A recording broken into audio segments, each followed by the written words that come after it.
সোণাপুৰত আয়োজন কৰা হৈছে অৰেঞ্জ ফেষ্টিভেল। অহা ডিচেম্বৰ মাহৰ 7 আৰু 8 তাৰিখ দুদিনীয়া বৰ্ণাঢ্য কাৰ্যসূচীৰে সোণাপুৰ ৰাজচক্ৰৰ অন্তৰ্গত অসম মেঘালয় সীমান্তৱৰ্তী অঞ্চল দণ্ডৰাইত অনুষ্ঠিত কৰা হৈছে এই ফেষ্টিভেল। এই যে খেলপথাৰখন দেখিবলৈ পাইছে, এই খেলপথাৰখনতে অনুষ্ঠিত কৰা হৈছে অৰেঞ্জ ফেষ্টিভেল। সোণাপুৰৰ সুমথিৰা পৰম্পৰাগত খাদ্য সম্ভাৰ বিভিন্ন সাংস্কৃতিক অনুষ্ঠানেৰে জীপাল হৈ পৰিব অৰেঞ্জ ফেষ্টিভেলৰ দুদিনীয়া বৰ্ণাঢ্য কাৰ্যসূচী। উপস্থিত থাকিব দেশী বিদেশী বহু পৰ্যটকৰ লগতে কেইবাগৰাকীও বিশিষ্ট অতিথি আৰু লগতে আমন্ত্ৰিত শিল্পীসকল। আৰু অৰেঞ্জ ফেষ্টিভেললৈ আহিলে আপোনালোকে কমলা বাগানো চাব পাৰিব। আৰু সোণাপুৰৰ কমলা বাগানৰ যি মনোমোহা প্ৰাকৃতিক পৰিৱেশ, এই পৰিৱেশ উপভোগ কৰিব পাৰিব। তাৰিখটো একেবাৰে নাপাহৰিব, চলিত বৰ্ষৰ 7 আৰু 8 December Sonapur Ampri valley orange festival.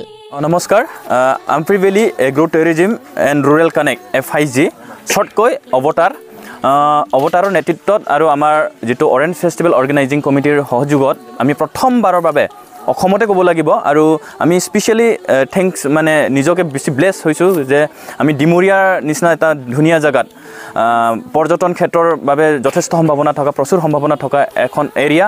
এইটো হৈছে আপোনালোকৰ দণ্ডৰাল ভিলেজ বুলি কয়, আণ্ডাৰ সোণাপুৰ চাৰ্কল নৰ্তাপ গাঁও পঞ্চায়তৰ অন্তৰ্গত।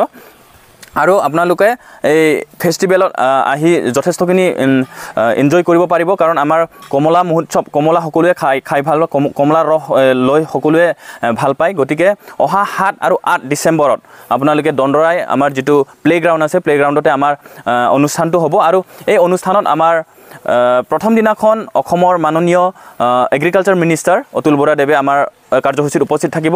আৰু তেখেতৰ লগত যিমানখিনি ডিপাৰ্টমেণ্ট মানুহ আছে, আপোনাৰ এগ্ৰিকালচাৰৰে হওক বা হৰ্টিকালচাৰৰে হওক, গোটেইখিনি মানুহ আহিব।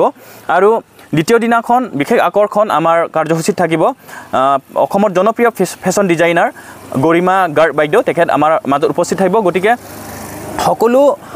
সকলো অসমৰ জনগণক আমি আহ্বান জনাব বিচাৰোঁ যাতে আপোনালোকে আমাৰ এই অঞ্চললৈ আহক। আৰু এই কমলা যি প্ৰচুৰ সম্ভাৱনা, কেৱল কমলা বুলি নহয়, এগ্ৰিকালচাৰ ৰিলেটেড যিমানখিনি মানে বস্তু আছে আপোনালোকে এনজয় কৰিব পাৰিব। আৰু আমাৰ যি মনোমোহা পৰিৱেশ আপোনালোকে এনজয় কৰিব পাৰিব। গতিকে সকলো লোকে আহ্বান যে আপোনালোকে আহি পেলাই আমাৰ কাৰ্যসূচী অংশগ্ৰহণ কৰি সহায় সহযোগিতা আগবঢ়াব।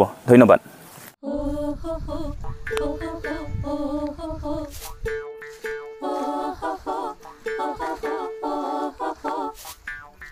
ৰোদ